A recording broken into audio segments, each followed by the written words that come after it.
はい。それではガンノートをスタートしていきたいと思います。今日のゲストは渡辺さんです。よろしくお願いします。こんにちは。よろしくお願いします。はい。今日渡辺さんのですね、お話をお伺いしていきたいなということを思うんですけど、はじめにですね、ちょっとガンノートの紹介などさせていただければと思います。はい。まず、私の紹介にもなるんですけれども、25歳と27歳の時に肺細胞腫瘍という、珍しい癌に罹患をいたしました。その経験を経て今、ガンノートの代表理事をしているんですけれども、ガンノートはですね、がん経験者のインタビューを YouTube で発信しているものとなっております。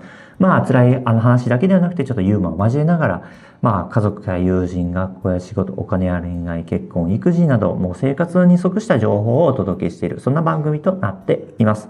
で、そんな中ですね、今日のゲストはですね、はい、渡辺さんになります。はい、渡辺さん、簡単に自己紹介お願いできますでしょうか。はい、こんにちは。私は、出身は富山県で、今神奈川県に在住している65歳です。家族は夫と息子と娘がいまして、仕事は教員なんですけども、趣味は、旅行だとか読書だとか女子会とか、あと猫ちゃんが大好きで、保護猫ちゃんも飼っています。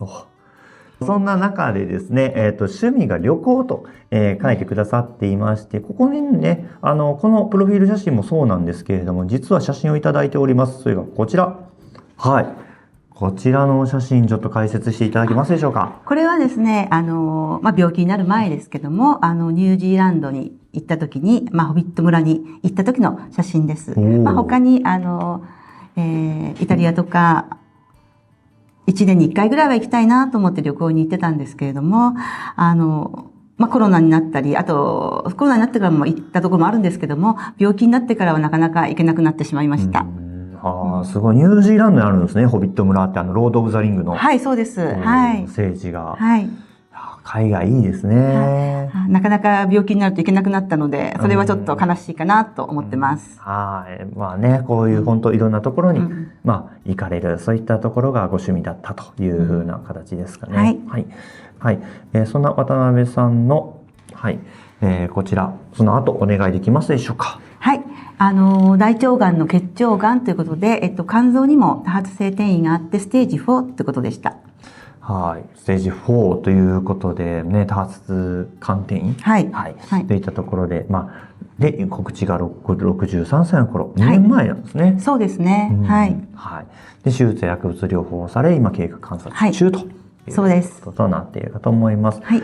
いろいろここからですね、詳しいお話をお伺いしていくのですが、まずですね、個人の経験談でございまして、特定の治療を推奨しているわけではございません。ご自身の病気は主治医にご相談いただければと思っております。これからグラフが出てくるんですけれども、このような吹き出しなどなっておりますので、見てもらえたらと思います。といった中で、こちら。はい。なかなかな。そうですか。すごいいろんなことがあるんだろうなということをね、思いながら2年前から今に至るまでちょっとお話を聞いていきたいと思うんですけれども、ちょっとレイアウトを変えさせていただきます。はい。ちょっと新しく今ちょっとこういうのを試してみるんです、見てるんですけれども、はい。まず一つ目。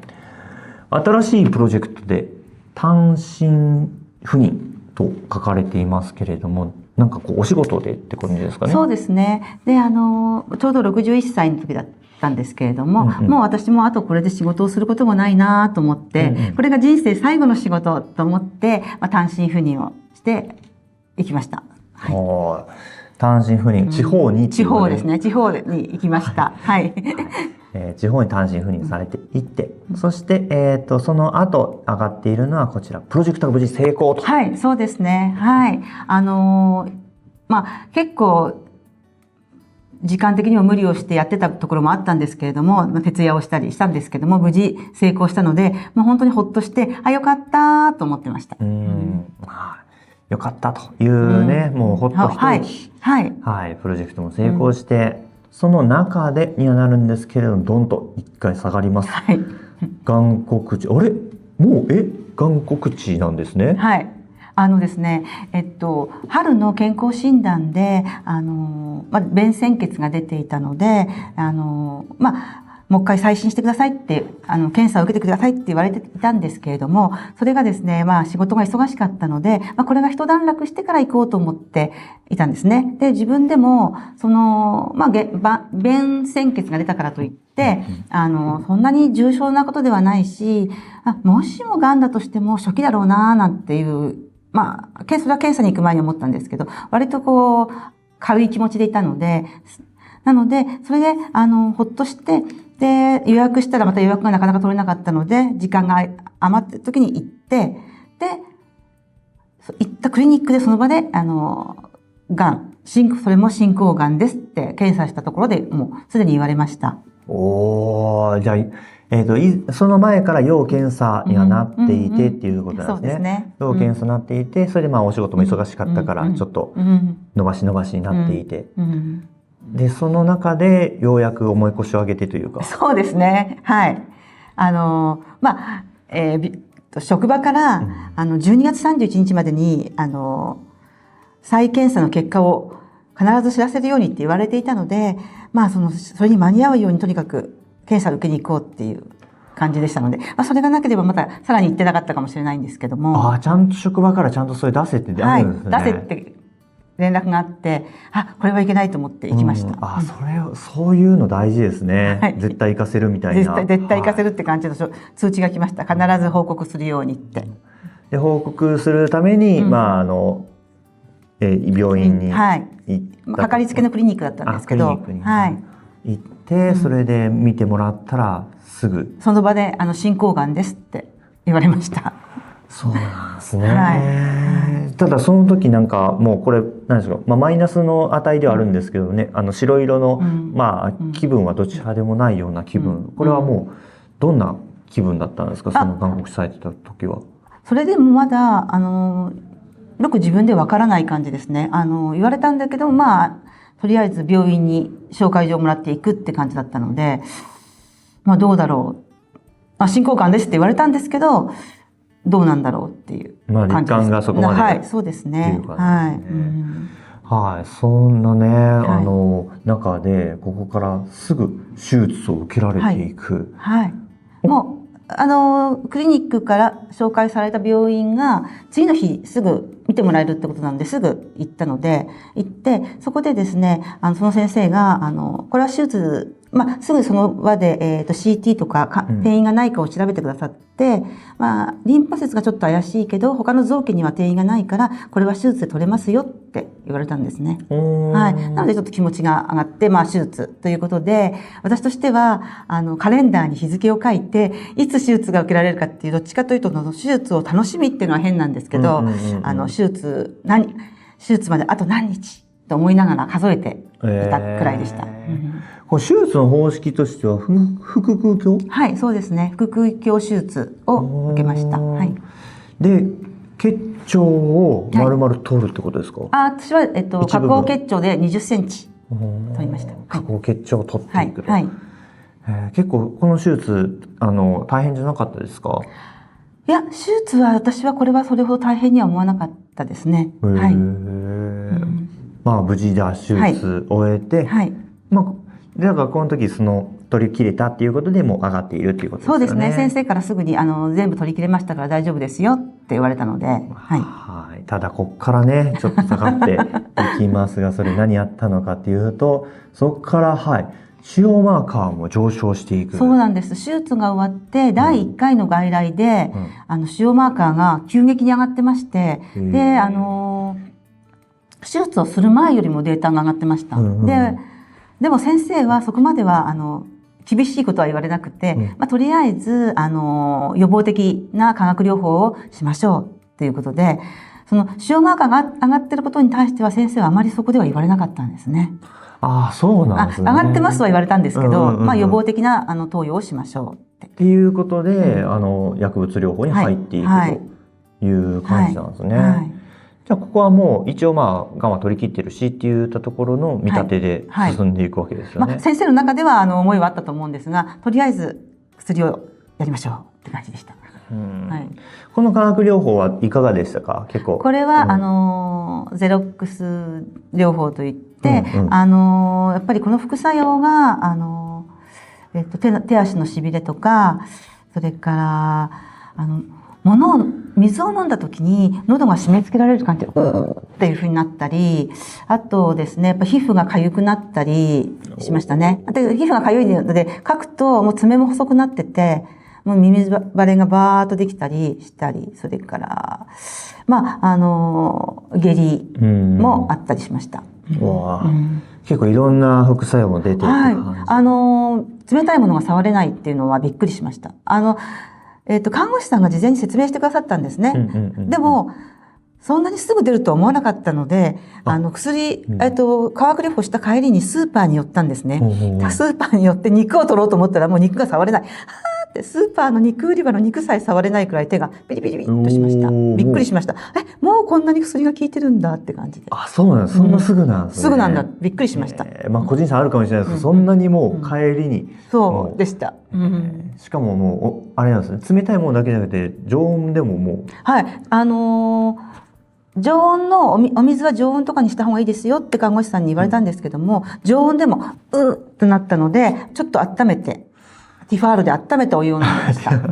そっか、ちょっと不便になりますよね。温めると大丈夫？温めると大丈夫でした。幾分かって感じで。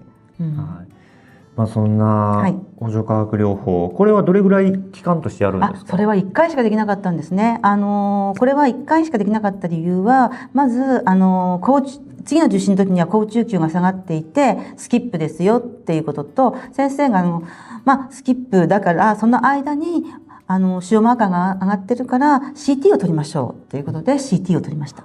CT 取っていかれます。そしてなのか、次のこちら。転移が発覚していく。そうですね。この時は肝臓にCT に映ってるのは2つって言われて。肝臓にできたんですね。2つって言われて、2つだったら取れますよってその時も先生が言われたんですね。言われたんですけど、でも MRI を取ってみましょうって言われて、MRI を取ったら多発性転移で散らばってるからもう手術はできませんよって言われました。それがこちらの多発肝転移が発覚していく。転移が分かっていた時の渡辺さんめちゃくちゃ気持ち的に下がってると思うんですけど、やっぱ今までは取り切れるとか、そういった話があったけれども、難しくなっていくから下がってるんですかね。そうなんです。もう多発性転移で手術はできないですよって。なんか前回の外来の時は2つぐらいだったら手術できるって言われたのにっていう気持ちもあって、なんて言えばいいのかな。って感じですね。もうそうですよね。じゃあここから治療どうするかってなりますよね。ここからどういう治療になっていくんでしょう？まずは、これはもう化学療法しかないっていう説明も受けましたけれども、これですよね。主治医が説明してください。ですけれども、先生はいくつか説明してくれた中で、セカンドオピニオンを受けるのも患者さんの権利ですから、受けたかったら受けてもいいんですよとか、いろんな選択肢を話してくれました。このいろんな選択肢を受けていった中で、なんかちょっとね、以前より上がってると思うんですけれども、この選択肢でなんかいいのありました？その中で私も先生は化学療法をやるにあたってもですね、セカンドオピニオンも受けてもいいし、またはですね、遺伝子のパネル検査なんかもあるんですよ、なんていう話もしてくださいましたけども。で、それでその中で、渡辺さんがチョイスされたのがこちら、セカンドオピニオンということで、ちょっと青色でネガティブなんですけど、これは、そういうあまり良くなかったんですか？どうなんでしょう？セカンドオピニオンを受けるにあたって、セカンドオピニオンどこの病院で受けるかってこともあったんですけれども、セカンドオピニオンを受けるにあたっての連絡しました。セカンドオピニオンの予約をしたときに、手術がもうできないですって言われましたってことを伝えましたら、じゃあ手術が受けられるんだったら、あとは化学療法科ですねって言われたので、化学療法科ですねって言われて、化学療法科に行った感じですかね。じゃあ自分でそのセカンドオピニオンを調べて、でそれでセカンドオピニオン先に自分で連絡して、化学療法科に行かれていくということで、セカンドオピニオンの結果いかがでした？セカンドオピニオンの結果も主治医と同じで、手術はできないけれども、化学療法が効果があったら手術できるかもしれませんねっていう感じでした。でもセカンドオピニオンの時の先生は、この後の主治医になっていかれるんですけど、この時は非常に厳しい顔つきでした。私にとっては、っで、先生が説明されるときに、パソコンを見ながら、私がですね、こう薬が効かなかったらどうなるんですかっていう話をしたら、先生はパソコンを見ながら、こう、厳しい表情で説明されたので、これは厳しいんだっていう感じでしたかね。そうなんですね。はい。そうか、自分で厳しいんじゃないかっていうことを悟りながら。はい。先生に聞いたときには、はい。化学療法が効かなかったときはどうなりますかって言ったら、あとは延命治療ですっていうふうに言われて、で、先生がパソコンをずっと見てらっしゃったので、厳しいと思いました。そうか。そういったときに、先生からこう、目線が欲しいというか、こう、相対して欲しいっていうのはありましたけど、渡辺さん的にはどうです？私はですね、この後この先生が主治医になると思わなかったのもあるし、冷たいセカンドオピニオンいいですかね、ごめんなさい。セカンドオピニオンってこんなものなのかなっていう印象でした。つまり、セカンドオピニオンっていうのは、診察するわけではなくて、データを見て先生が判断されるわけですから、こういうものなのかなっていうふうには思いましたけれども、でも先生が最後に、もしあれだったら、うちの病院にも来てもいいし、うちの病院で治療してもいいしってことをおっしゃってくださったので、それは、ありがたいなと思いましたけど。ありがたいなと思いつつ、冷たいなとも思いつつ。セカンドオピニオンっていうのはやっぱりデータだけでその人を診察するわけでもないので、結局データを先生が読んで説明されるっていうことなんだなってことが分かりました。ねえ、そういう意味もあってちょっとね、ネガティブというかちょっと青色なのかもしれないですけれども、その中で次その治療選択をされていくのかな、こちら。遺伝子検査と薬物療法をされていく。遺伝子検査を受けられているんですね。これは遺伝子検査をしますって、これはもう選んだというか先生から遺伝子検査をしますって言われて、初めの、最初の病院の先生ですね。で、遺伝子検査をした結果ですね、がん細胞をどんどん増やしていく、遺伝子が見つかって、これは極めて予後不良で、もう時間がないから、すぐに治療開始しましょうということになりました。ちょっと、予後不良っていうことが分かっていく。極めて予後不良って言われたので、極めて。そうか。ただ、鑑定医の発覚よりは、まだ気持ちは持ちこたえているんですね。そうなんですね。やっぱりこれから治療するし、先生は時間がないから今すぐ治療しましょうとは言われましたけども、治療をするっていうことで。ただですね、この時に極めて予後不良って説明されて、で、時間がないから今すぐ治療を開始しましょうって言われて CV ポートも入れたんですけども、その入れた時に、先生がとても急いでいらっしゃったので、こう、いろいろやってらっしゃって、で、本当に、治療する時に、化学療法の同意書をもらってなかったって言って持ってこられた同意書を見て、そこに、治療目的が延命治療って書いてあったんですね。私、延命治療だった。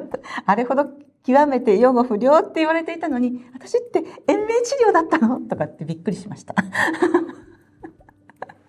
気がつかなかったっていうか、わからないです。わからないです。だって自分としてはもちろん治すために言ってるわけですもんね。だけど先生に、その時に、これって延命治療なんですかって、その時すぐ聞けなかったんですか？後から用紙見たら書いてあったから、先生にこれって延命治療なんですかって聞いたら、いくつかパターンがあって、そのパターンの中に一つなんですよって。予防的投与とかこうある中の一つなんですよとしか言われなかったです。納得されました。どうですか？よく分かんなかったなって感じですけど。そっか。で、その中の薬物療法でフォルフィリと、ベバシズマブ。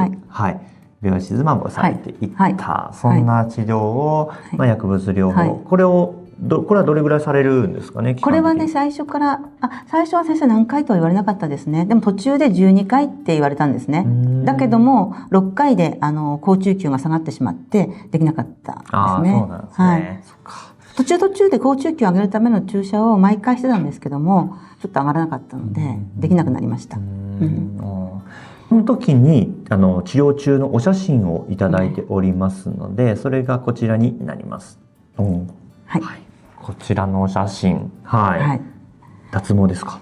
脱毛しました。イリノテカンという薬が脱毛するっていうことで、主治医の先生は、最初からその入りの手間は脱毛するので、女性だから髪の毛が大事だから嫌だって言われたら、やらなくていいですよって言われたんです。あ、言われたんですね。それを取り外すこともできますよって、どうしますかって言われたんですが、あ、やりますっていうことで、はい、言いました。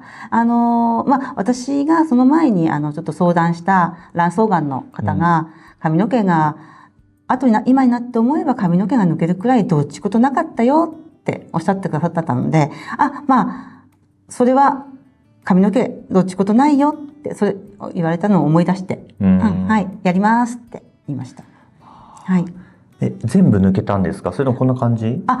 ですね、私もう全部、先生はね、主治医はツルッツルになりますよって言われたんですよ。もう髪の毛ツルッツルになりますからねって言われたのですが、髪の毛抜ける前にウィッグを買いに行ったんですね。医療的なウィッグ専門のところに。そしたらそこでは髪の毛はこう真ん中の方からこういうふうに抜けていきますよって言われたんですね。その通りで、ここからこういうふうに後頭部の方にかけて抜けていく感じで、後ろの方はこう残ってました。あ、そうなんですね。はい。じゃあもうこれは途中なんですけど、こんな感じで抜けていきました。治療終わっても抜けず残っていて、後ろが。はい、後ろは残ってました。はい。なので子供がザビエルとかって言ってからかったりですね。あとはい落ち武者とかって言ったりしてました。そうか。だから今のもう髪の毛はそれは地毛なんです、これ。で、襟の手間が終わって今1年半ですね。1年半、8ヶ月ぐらいですけど、ちゃんと伸びてきました。ああ、そうなんですね。くるくるにはならなかったですか？はい、ちょっと生えたりはするんですけど、生えてきたところからは、はい。なんとか無事生えてきました。無事生えてきた。後ろは残ってこの上の方ってことですね。はい、こういう感じで抜けていくってことを初めて知りました、私も。はい。なので、シャンプーとかするときも、ウィッグ買いに行ったところの美容師さんが教えてくださったように、こういうふうに洗うと、髪の毛が手に絡まったりするので、後ろに流すようにしながら髪をそっと優しく洗ってました。そっか。抜けちゃいますもんね。はい。それで手に絡めて団子状態になったりするっていうことだったので。これもね、やっぱ本当いろんな患者さんによってどこが抜けるとかっていうのもあったりとかするので、結構ねそれを患者同士でここ抜けたここ抜けなかったっていう話するのも結構患者同士で盛り上がったりとかしましたね。はい。そんな治療をされていった中でその後ちょっと上がっていきます。これがセカンドオピニオン先に再診と書いてますが、これが先ほど言ったね、ゆくゆくはセカンドオピニオン先が主治医になっていくみたいなお話ですか？はい。ですね、化学療法が6回しかできなくて、高中級が上がらない状況で、今ちょっと空いてるから、その間にCT、MRI を取ったら、すごく効果があって、で、薬の効果もあるので、先生が言うには、主治医の先生が言うには、奇跡的に薬が効いてるから、もう一回、セカンドオピニオンを希望されたら、そこのところに、セカンドオピニオン先を希望されたら、そこに行ってもいいですよって言われたので、行きますって言って、はい。で、また先生に紹介状を書いてもらって行きました。そうだったんですね。はい。でもこの時は、第一印象の時の先生が冷たいっていうか、パソコンを見ながら説明されてるなって思ったんですけど、この時に行った先生は、同じ先生なのに、よく治療頑張ったねとか、これは手術できると思うよとか、すごく優しく、そして今までの頑張りを認めてくださって、いい先生だったんだ。そのギャップ。はい、そうです。はい。そうなんですね。よく頑張ったねっても言ってくださって、はい。最初からそのね、対応してくださってたらね、また違うんですけどね。はい。で、セカンドオピニオン先で、治療を受けていくことを決めたんですね。はい、そうですね。はい。で、その中で、手術を受けられていく。はい。あれ、手術できるようにはなったんですね。なったってことでした。はい。薬の効果があるので手術できますよっていうことで。はい。で、関節上。はい。肝臓に14個転移があったんですけど、多発転移で。それが全部取れましたっておっしゃいました。はい。肝臓もどれぐらい切るとかあるじゃないですか。はい。どれぐらい切ったんですか？ 34% って同意書には書いてありましたけど。はい。の切除をして。はい。はい。で、一応もう全部で取り切った。はい。形にはなるんですかね。はい。そして、また上がっています。それが、手術成功ということで全部取り切って、晴れてという。はい、すごくこの時は気分がハイでした。もう全部なくなったし、今まで治療頑張ってきたし、ということで気分がハイな。はい、本当にハイなんて言ってるけど、ハイだったんですよ。なんか入院中からも気持ちがハイになってました。そのハイになってる中で、まためちゃくちゃ下がっている、どん底に落ちてるんですけど、この次がこちら。仕事ができない。先生が、主治医の先生が、仕事もね、ガンガンやってもいいし、って言われてたから、だけども、化学療法が、事前の化学療法が、12回って言っていたのに、半分しかできなかったから、残りをね、半分やりましょうって、先生が言うにはサンドイッチでいきましょうなんておっしゃったんですけど、で、残りありますよって、だけど仕事もガンガンやってもいいですよって言われたので、そういうふうに私は思っていて、で、職場にも仕事ができるのかなと思ったんですけども、化学療法で体調が悪い時は休むけど仕事をしたいっていうふうに伝えたら、そういう仕事の仕方はできないっていうことで、で、仕事をするならば、病気になる前と同じような仕事ができなければ復帰はできませんって言われたので、がっかりしました。落ちました。そうですよね。やっぱね、自分としてはだって治療しながらでもできる仕事をしたいと。思ってたんですよ。で、あといろいろこう見てガンノートもそうですけども、いろいろこう検索したら皆さん仕事をしてらっしゃるので、ネットでブログなどを見ても、できると思ってたのに、できないっていう。うちはできないんだ、みたいな感じでした。それはもう、やっぱ職場の理解もあるし、就業規則が、そもそも、復職の条件が、病気になる前と同じように仕事ができることってありました。そんなこと書かれてるんですね。そうなんですよ。そんなとこあるんだねって思ったけど、それはちゃんと就業規則もそうなってるし、ちょっと調べたら、やっぱそういう感じのところがやっぱり多いみたいですね。多いっていうか、そっか、じゃあもう全部治療とか全部終えていかないといけないですよね。じゃあ仕事ができない。だからそこでめちゃくちゃこう下がっていく。なんか自分の存在が、もう存在価値がないのかなって思いましたね。なんか、職場から求められてないんじゃないか私はっていう、そんな気持ちでしたね。そっか。だからね、そんなもう求められてないんじゃないか、そんなことを思いながら進んでいきます。それがこちら。使用精神科を受診されていく、もうメンタル的なところですか？そうですね。それで、仕事ができないし、もう私の存在価値はないし、私ってなんか意味ないんじゃないかなってふと思っちゃって、気持ちがもう本当に落ち込んじゃって、で、ネットで検索したら、たまたま私の家から行けるところで、がん哲学外来があって、そこに講演があるっていうことだったんですね。それが、がん死にたいって検索したら出てきたんですよ。もうなんか本当にメンタルがやられてたんですけど。で、がん死にたいって検索したら、その講演が出てきたので、そのところで、たまたま使用精神科の先生が講演されるところがあって、で、家から近かったので行きました。で、行ったら、本日2人くらいだったらご相談に先生が乗ってくださるって言ってますよって言われたので、受付で。それで、じゃあ私お願いしますって言って、先生にお話ししたら、外来の方に来てもらっていいですよって言われたので、で、使用精神科にかかりました。そうなんですね。で、使用精神科、いかがでしたか？受診されてみて。ですね、私、使用精神科にかかった時に、なんかもう、私も生きる意味が見出せないみたいな話をして、先生は受け止めてはくださったんですけど、意外に私的には、辛いよねっていう、そういう需要的なことかなと思ったら、意外とそうではなく、先生は割ともう、どうしてそういうふうに考えるのかなとここから始まったり、今までどういう、経験をしてきたかっていうのを話をされ、さらになんか、レポートみたいな感じで毎回宿題が出るんですね。8回くらいかかったんですけど、毎回宿題が出るんですけど、その中に、何回目かに、これからね、生き方っていうのを考えるようにって言われました。この生きる目標を考えるっていう。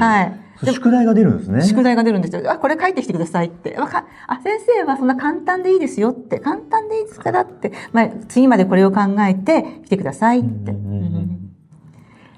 でもこれはですね、その時は生きる目的とかね、生きる目標とか全然分かんなかったですね。そうですね。先生もそんなに頑張んなくても別にいいんじゃない？仕事できないって言ってるけど、もう年齢も60も過ぎてるし、そんな頑張んなくてもいいんじゃないって。これからどうやって生きるか考えようみたいなこと言われましたけど。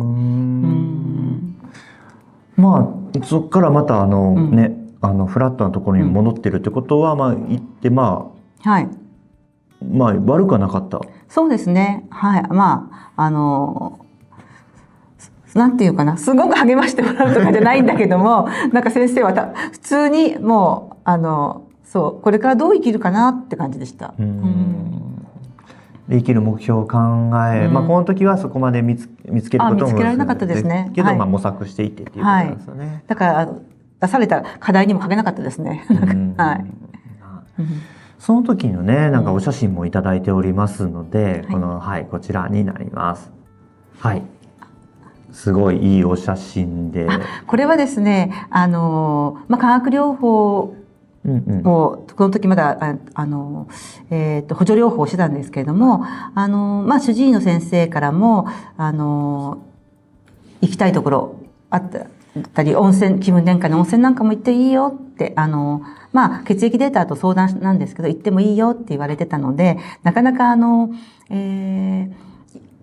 私も東京で働いたりもいたりもしたんですけども、皇居とかもなかなか行くことがなかったんですね。何十年もいたのに。なので、皇居の、一般公開に行ってます。で、これはですね、実はウィッグを被ってて、ウィッグにニット帽を被ってるんですけど、このウィッグが、すごく良くて、ここがなんかガーゼみたいになってて、この部分だけが髪の毛がある。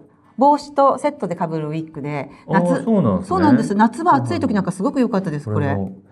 このウィッグの、はい。すごく。ここだけ、両サイドっていうか後ろだけ。前髪もです。前髪もあって、こういうふうにあって、この部分ガーゼです。夏いいですね。すごく、だからこれはね、これを購入したんです。買ってよかったです。で、ここに行ったりですね、あと、温泉に行ったりしましたし、子供が、温泉も、露天風呂がお部屋についてるタイプを探してくれたりして、温泉とか近場のところをですね、ちょこちょこ行きました。いろんなね、ちょっと気分転換がてら、そういったこともしていったと。実は髪の毛がなくなった時に、出かけるのも嫌になったし、最初の化学療法してる時も体がだるくて出かける気にもなれなかったから、本当に家の中で過ごすことが多かったです。で、その時ちょっと散歩に行こうと思っても本当に体がだるくていけなかったので、この今、ちょっと薬が、前の薬、それほど副作用が強くなかったので、いろんなところに、気分転換に行くようにしました。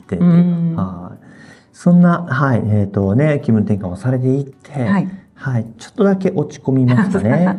それが、化学療法は終了してっていうところ、ようやく。ようやく化学療法も終了したんだけども、どうなんかなって。仕事のこともあるし、やっぱり不安もありますよね。なんか、薬も、終わって嬉しいのと、なんか、この後、これでいいのかなっていうのもあるし、そもそもは最初は、薬は12回やるっていう話だったのが6回しかできなかったしとか、いろんなことを考えると、ちょっとこれでいいかなっていう気持ちもありましたね。これは、ただ、6回やって、手術やって、もう6回やった？いや、これはですね、ゼロックスをやったんですね。まだ違う化学療法なんですね。一番最初にやったのをやったんですね。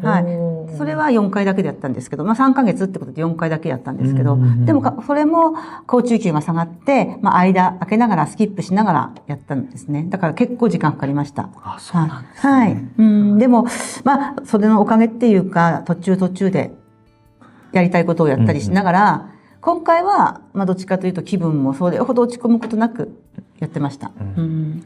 で、そしてこちら、無事復職していて、よかった。前と同じ仕事ができるぐらいまで回復していってってことなんですね。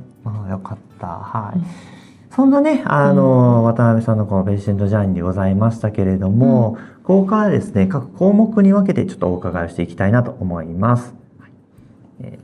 はい、まずこちら、病院や治療の選択といたしまして、様々なね、この病院だったりとか、医療者と SDM っていう言葉もありますように、シェアードディシジョンメイキング、医療者と一緒に治療法を選択していく、そんな時代にもなってきているかと思いますけれども、まず病院に関してはまず、近いところのクリニックの先生から紹介をしてもらって、大きな病院に行かれてっていったところですよね。それで私もそもそも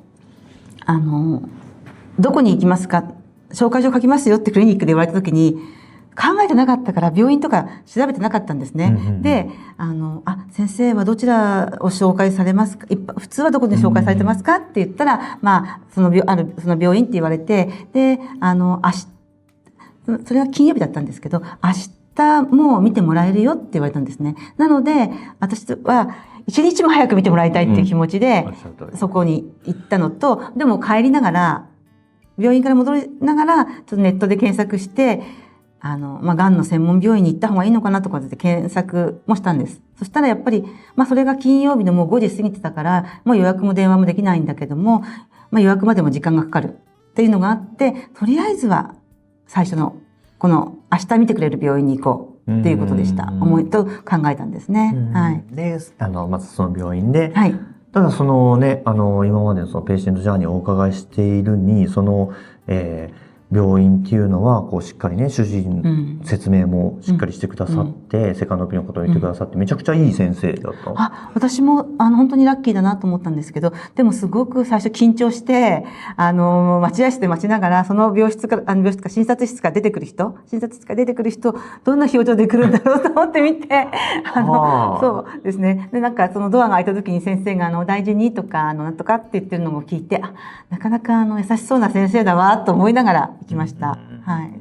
ずっとだから患者さんの、その診察室から出てくる患者さんをずっと見てました。そうなんですね。どんな表情で出てくるんだろうって。で、その時にもう待合室で待ちながら、もしも、その先生と会わなかったら、もう一回クリニックに戻って紹介状書き直してもらおうなんていう気持ちもありました。でも、行ったらその先生がすぐに緊急で CT 入れますよとか、いろんな検査を即入れてくださったり、対応も良かったので、ではとりあえずって先生失礼ですね。とりあえず、この先生でっていう感じでした。はい。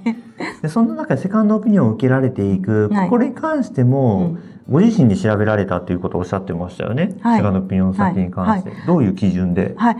でも主治医の先生からセカンドオピニオンを受けるのも患者さんの権利ですよとおっしゃっていただいたので、セカンドオピニオンを受けるのに、調べて、で、もともとそこの、病院の手術件数とかね、そういうのも、ちらっとは見たんですけど、セカンドオピニオンって4万、3万、2万ってあったので、先生には、じゃあ、中間の3万で、なんて言って、紹介書小畜梅みたいなのが真ん中を書いていただきましたけども、はい。でもその小畜梅ではあるんだけど、ちょっとは調べてたんですね。ちょっと調べてたのは、最初にクリニックで進行がんって言われた時に、紹介状書いてもらえていながら、帰り、庭にやっぱりあそこの病院でいいんだろうか、がん専門病院に行った方がいいんだろうかって、調べてたのもあったので、病院は一応はちょっと、私の中では目星があったんですね。いくつかのがんの病院って思って。なので、一応3万の病院でって言いましたけど。結果的にそう良かったってことですよね。はい。それでね、すごくそのセカンドオピニオン行って、その後、そこで再診して、そこから主治医になっていくわけですからね。そうか、この治療のところは、どういうふうに決められたとか、医療者から提案があったりとか、どうでしたか？でもほとんど先生の言われる説明を聞いて、選んだ形だし、あと先生は例えば先ほどの化学療法においても、これは髪の毛が抜けるから、もし嫌だったら外してもいいですよとかって言ってくださったんですけど、それは、そういうのは自分ではやるって決めましたけど、はい。ただですね、一番はやっぱり、最初の主治医の先生ですね、標準治療が一番いいんですよって、世の中、ネットでって、いろいろ出てきますけどって、それが私がインターネットで調べたっていうのを、何かでインターネットで調べたらってことを言ったんですね。別に治療ではなくて、インターネットでいつも見てるって言ったのかな。そしたらカルテにもインターネットいつも見てるって書かれてたんですよ、私。そして先生が、いろんな治療がありますけども、今一番エビデンス、ね、科学的根拠があるのは標準治療ですから、標準治療を受けた方がいいですよ。自由診療は出てきますけども、それで何百万もお金が取られたりすることがありますからっていう説明を受けました。はい。だからそこでね、先生がちゃんと注意喚起してくださって、ということではありましたが、その先生とただ信頼関係というか構築できてなかったら、多分またなんかこの先生なんか変なこと言ってるとか思ったりとかするのかなと思いましたけど、そのコミュニケーションとか信頼関係ってなんかどう意識されたりとかしましたか？はい。最初はですね、質問することをスマホに書いて、メモ機能に書いていって質問したりもしてたんですけども、あと、ちょっとわかんない時とか、あと先生に、聞きづらかったっていうか、ことが、あったんですね。それは、一回病院変わったので、その後、元の先生が、向こうに全部行ってもいいよ、みたいなこと言われて、なんかちょっと見捨てられ気分になっちゃってたんですけど。病院変わってて、大きな病院からがん専門病院。そうです、そうです。変わった時に、もうがん専門病院でずっと見てもらってもいいよって言われた時に。ここの時ですね。そうですね。時にちょっと見捨てられ気分になった。最初の先生を信頼したので、で、なんかちょっと見捨てられたような気分になったんですけど、病院の中にある、相談コーナーというか、がん専門看護師の方がいらっしゃって、その方には、ウィッグのこととかもいろんな相談したんですけども、その方に、お話したんですね。そしたらまた先生との間をつないでくださったり、先生の、今度私が外来に行くときに一緒に同席しますよって言ってくださったりして、はい。で、コミュニケーションがうまくいくように配慮してくださったりもしましたし、あと、どんな風に聞いたらいいんだろうっていうことも自分で考えてメモしたこともあるけども、看護師さんが、どんな風に、聞いたらいいかってことも、ちょっとアドバイスをくださいました。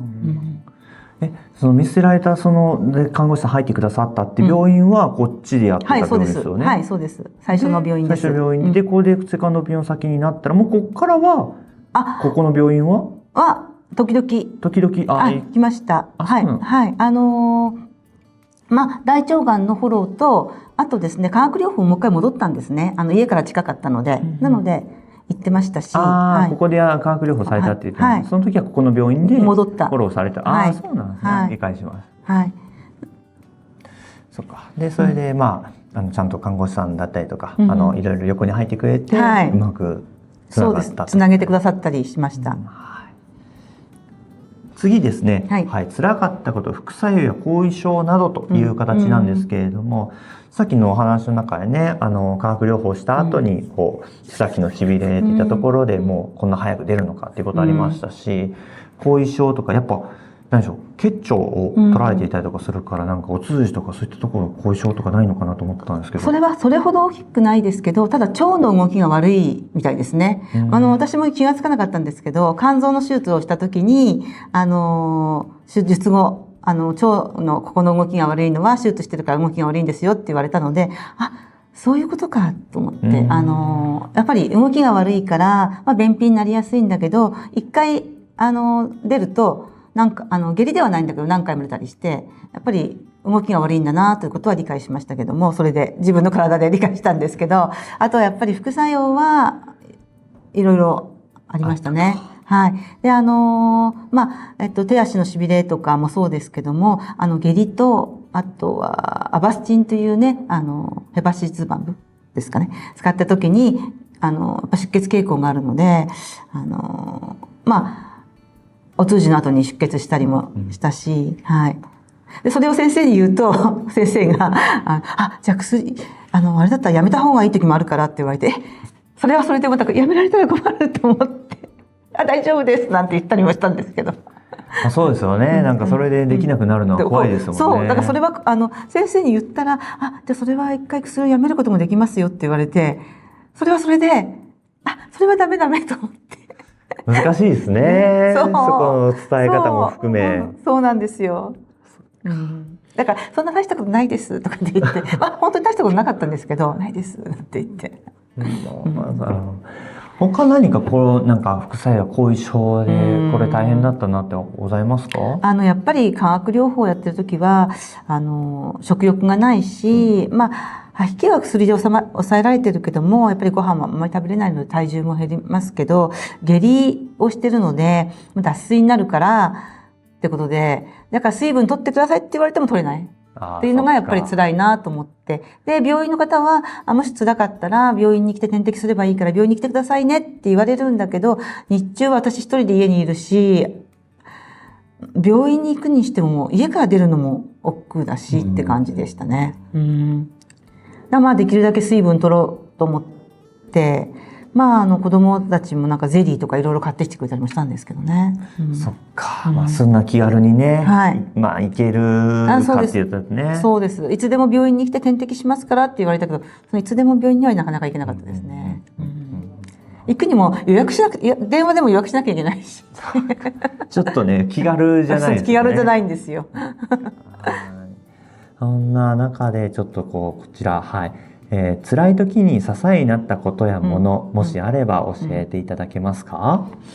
やっぱり家族が、私の場合は家族が明るかったことかなと思います。なんていうかな、本当に私ステージ4なのに家族の人分かってんのかなと思うような明るさで、なんかそこはちょっとと思うこともあったんですけども、結構笑いを作ってくれるっていうか、先ほど言いましたようにザビエルとかのもあって、でガーゼのここがついてる帽子をかぶるウィッグをかぶって外を歩いてる時にすごく風の強い日でポーンと飛んでっちゃったんですね。上の帽子が。で下のこのザビエル状態のこのこういうウィッグだけが残ってて、でも頭にかぶってるから気がつかないんですよ。ポーンと飛んでっても。で後ろの人が拾ってくださったんですよ。2回ぐらい続けて。で私が「すいません、こんな頭のもんで気がつかなくって」って言ったら、もううちの家族がみんなゲラゲラ笑ってましたけどそんな感じで結構笑いがいつもあったので、それを楽しくっていうかな、笑わせてくれたのが良かったなと思いますし、みんな明るかったと思います。そっか、今ね、その家族の話っていうようになりましたので、ちょっとそこに入っていきたいと思うんですけれども、このパートナー、旦那さんは、ご一緒になんか告知聞かれて、もしくはお連れ添ってとか聞いてないんですよ。一番最初に行った時にまずクリニック行った時は一人で行ったんですね。私も軽い気持ちで行ってましたから。で次の日は言えなかったんですね。家族誰にも言えないで近くの大学病院に行きました。そうなんです。なので主治医の先生も入っていったら「あれ、今日はお一人で見えたんですか?」とかってびっくりされてました。でも言えなかったんです。で言えなかったんだけれどもなんか娘から何回も LINE が来て今日お昼ご飯どうするって土曜日だったのでお昼ご飯どうするっていう LINE が来て、ちょっと今病院だからって言って、また何時に帰ってくるのとかってかかってきて、まだまだかかりそうとかって言った時に娘があれと思ったみたいで、前の日も検査に行ってたからですけど、なので家に帰ったら「お母さんがんだったの?」って娘が言いました。娘さん当時何歳？29歳ぐらいですかね。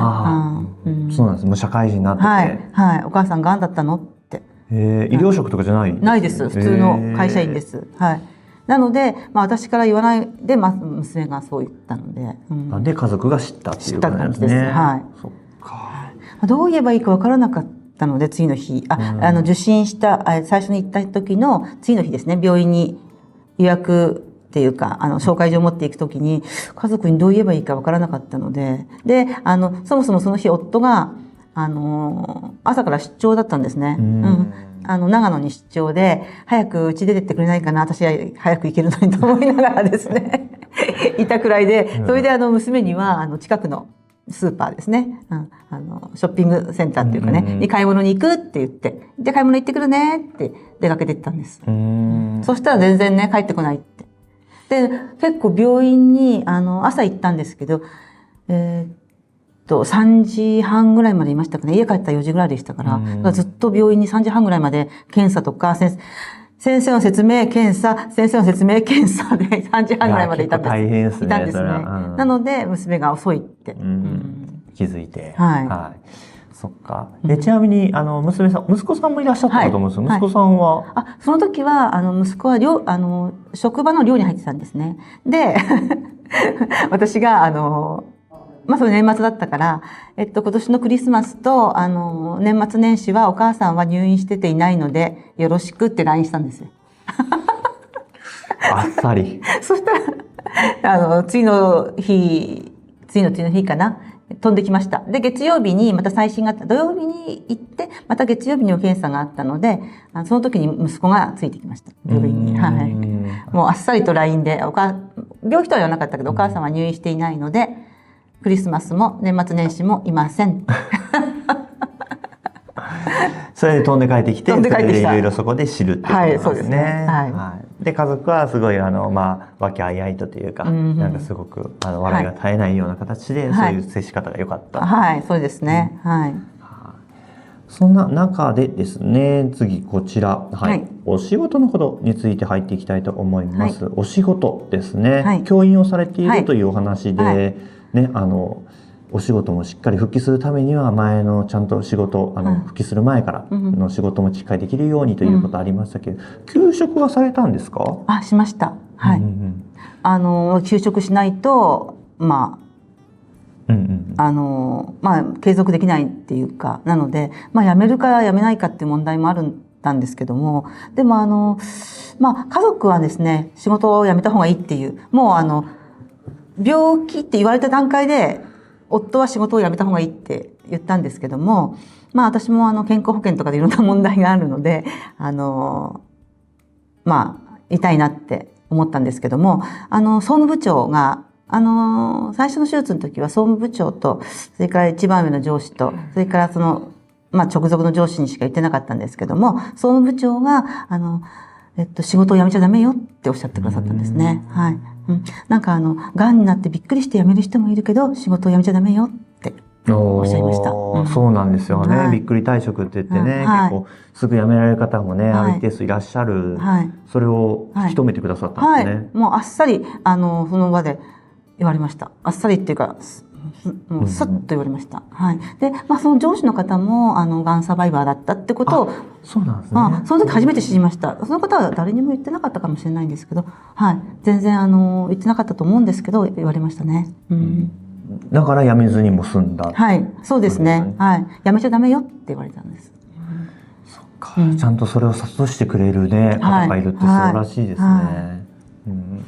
で、それで辞めずに、休職をして、で、ちゃんとまた同じように仕事ができるようになってから復職して。はい、そうですね。本当は途中もやりたかったんですけど、できなかったのが、ちょっと残念でしたね。ガンって下がったところ。はい、そうですね。はい。今はもう普通にお仕事されて。はい、今普通にやってます。はい。連絡っていう形ですね。はい。そんなお仕事の後に次こちら、お金や保険ということですけど、民間の保険入られてたかどうかでだって治療費はトータルどれぐらいかかったか、それを教えていただけますでしょうか。はい。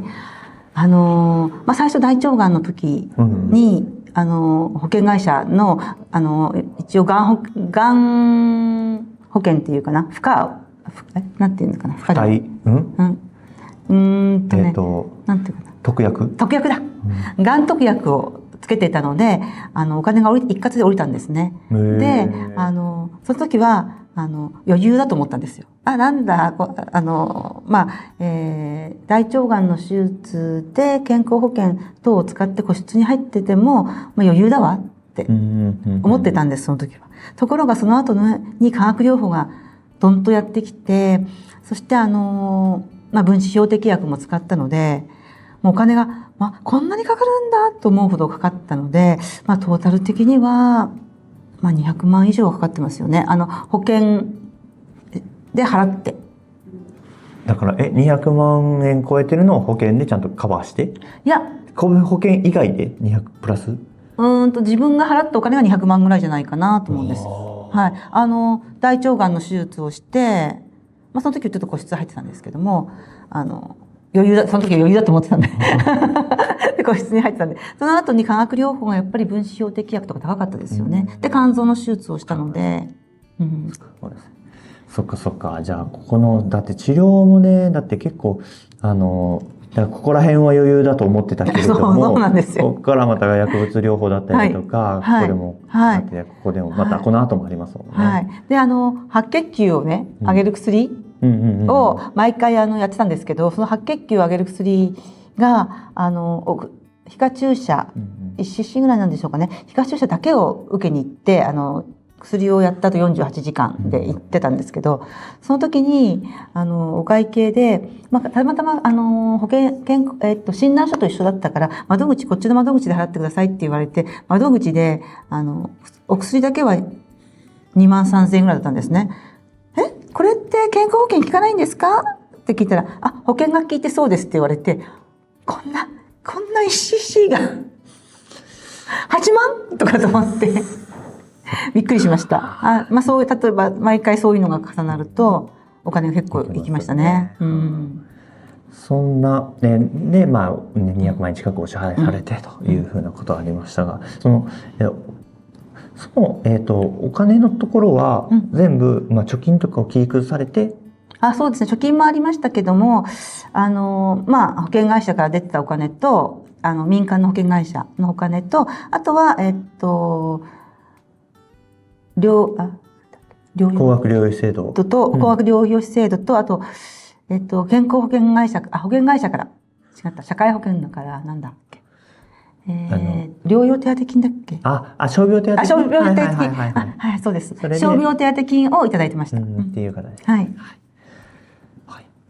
次こちらですね。情報といたしまして、インターネットをね、見られていたということでしたけれども、がんに関する情報、治療に関する情報、どこから仕入れていましたでしょうか？はい。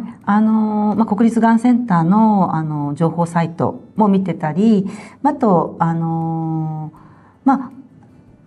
一番最初ですね、ブログを見たりもしたんですけども、たまたま私も遺伝子検査の結果あまり良くなかったので、そういうのを見ると、いろんな方のブログを見ると気持ちが沈んじゃうので、なるべくそういうのは見ないで、あとは、各学会ですね、大腸の学会とかのサイトを見たり、患者さんの、サイトでも、なんていうんですかね、患者会ですかね。そういうサイトはちょっと見たんですけど、なるべくそのブログとかは見ないようにはしてました。でも、あとですね、経ってから、ちょっと今は見るようになったんですけども、あとは本ですね。はい。例えば、はい。なので、例えば病気になった時に、たまたま図書館で見た時に、がん哲学外来っていう本があって、がん哲学外来って何？と思って、本を借りたのが、たまたまこの後、読んだ随分後に、がん哲学外来カフェっていうのがあったので、すぐにその本と一致して、そこに参加してました。でそこで、主要精神科につながることになったわけですよね、その後ね。本も出会いがあったということですね。次、こちら。はい。がんになる前と後で変わったこと。これは精神的にでもいいですし、生活的にでも構わないんですけれども、何が一番、がんになる前と後で、渡辺さん変わりましたかね？自分が今できることをやろうって思うようになったし、一番はですね、私も一番肝臓の手術した後、テンションがすごく高かったんですけど、その時にやっぱり医療従事者の人にすごくお世話になったので、何か社会に還元できたらいいなって思うようになりました。私ができる恩返しって社会に還元することかなっていうふうに思うようになっています。その一つとしてがんの手も出てくださってるって感じですね。ありがとうございます。世界に還元するっていうマインドに変わっていった。うんはい。そんな中で、こちら、大切にしたいこと、夢や目標などあればっていう風な形なんですけれども、今後、渡辺さん的にどうしていきたいとかありますか？はい。今回これに出させていただいたんですけども、私も、がん患者、がんを体験した人間の一人として、そういろんなことを発信していきたいなと思っています。はい、いろんなことを発信してね。はい、なので、がん体験者の語る場とかがあれば参加したいなと思ってます。ね、本当ね。はい、あとまたいろいろ様々なところで、ね、はい、がん教育の授業とかもね、いろいろあります、ね。やりたいなと思ってます。ね、私ステージ4なので、ステージ4っていうと人にお伝えするとみんなびっくりするんですね。って。でも職場でもそうなんですけど、職場で診断書出した時もそうなんですけど、もうこの人ダメやわって思われたと思うんですね。なので、ステージ4だからといっても必ず、私ももう何もできない人間ではないってことを伝えたいなと思っています。はいね、そう、確かにステージ4っていうイメージとね、全然渡辺さんのね、今も渡辺さん治療終わってはいますけれども、はい、渡辺さんのイメージ全然違いますもんね。はい。ありがとうございます。そしてここからですね、少しインフォメーションに移らせていただければと思います。はい、がんノートですね、がん経験者のリアルな生活という書籍なども発行しておりますので、もしよかったらご覧いただければと思います。また聞くといったところでもオーディブルなどもございますので、こちらもチェックしてみてください。あとですね、ここまで見てくださっている方、チャンネル登録してくださっている方も多いかなと思うんですけれど、まだの方はぜひチャンネル登録して応援してくださったりとか、高評価、コメントなどお待ちしております。そして何よりもこの出てみたいよって方ですね、お出演応募フォームっていったところががんノートのホームページからありますので、こちらね、ぜひぜひ応募してもらえたらと思っております。